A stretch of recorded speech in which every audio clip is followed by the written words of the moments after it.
رسول اللہ صلی اللہ علیہ وسلم کی روانگی کے بعد حضرت علی نے نبی صلی اللہ علیہ وسلم کی امانتیں ان کے مستحقین کو واپس کیں۔ اس کے بعد علی نے خود بھی مدینہ کی طرف ہجرت کا ارادہ کیا، لیکن ان کا سفر آسان نہ تھا۔ انہوں نے تنہا اور پیدل مکہ سے مدینہ کا سفر کیا، جو تقریباً 10 دنوں پر محیط تھا۔ سخت گرمی، دشمنوں کا خطرہ اور تھکن کے باوجود حضرت علی نے ہجرت مکمل کی۔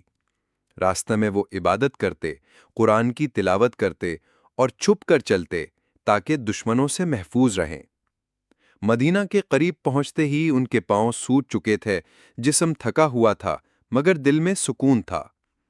جب وہ مدینہ پہنچے تو نبی کریم صلی اللہ علیہ وسلم نے انہیں خوشی سے گلے لگایا اور فرمایا، علی، تم نے میرے بعد میرے دین اور امانت کی خوب حفاظت کی۔